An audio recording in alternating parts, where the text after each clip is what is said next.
thank you, and welcome to the 2016 IAB MIXX Conference. We've been doing this for 11 years? 12 years. This is the 12th annual MIXX Conference. It's great to have you all back. This year, we've themed our program, Advertising's New World Order. There's no doubt that this is the right time for that theme, with disruption on every platform and historic norms and power structures changing right before our eyes. In this cauldron of innovation and chaos I see swirling around our industry, there are four big questions that I think all of us in this room and around us in our industry, four big questions that we have to answer and we have to harmonize. Question number one, in the evolving world of big platforms, who lives, who dies, and who thrives?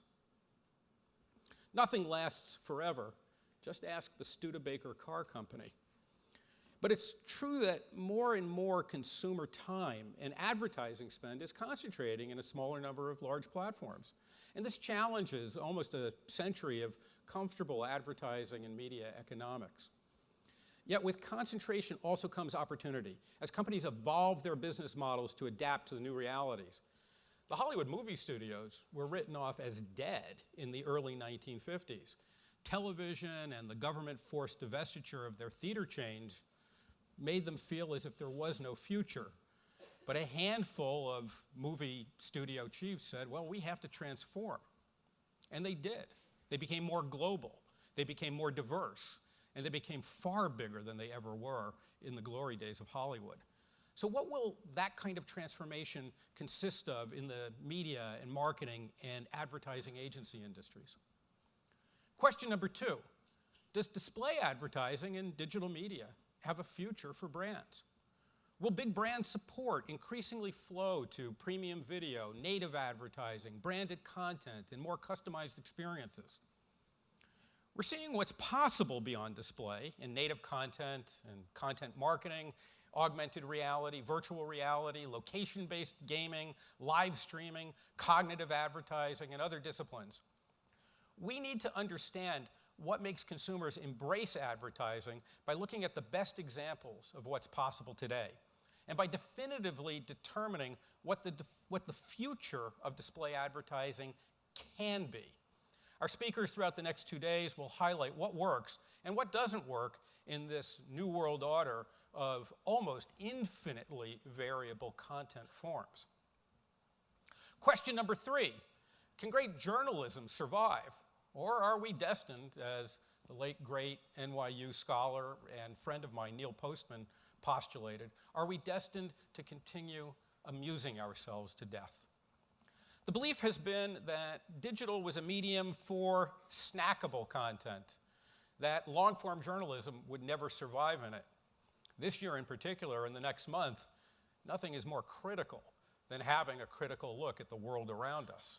Now, I began my career as a magazine journalist and went on to newspapers and books, and it strikes me that words alone may no longer suffice to get big critical ideas in front of the public.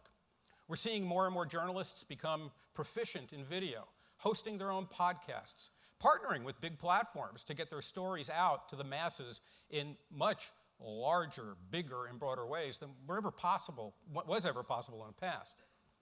So how can we, as an industry, as a nation, how can we encourage the survival of these journalistic enterprises? How can we get people to pay attention to the things that are truly important in society, in the economy, in politics, and our culture? How can we teach journalism to thrive in this new media economy? And question number four, how, if at all, can the next consumer craze be predicted? How will we, as marketers and as media professionals, know whether this craze over here or that trend over there, whether it's transitory or whether it will last forever or at least a very long time? Consumers have never had more control than they do today. They vote with their eyeballs and their swipes. Their expectations, and let's be honest, their shortened attention spans, are leading the charge for seamlessly integrated, aesthetically pleasing, value-added content and brand experiences. This new world order that we find ourselves in embraces the consumer as a human being with whom we partner, rather than someone we just market to. And this new world order also reflects a major shift of power into the hands of the increasingly liquid, which is to say, all across all platforms at one and the same time. Shifting of power into the hands of this increasingly liquid consumer. Old world paradigms don't really work as we try to describe the world we've already moved into.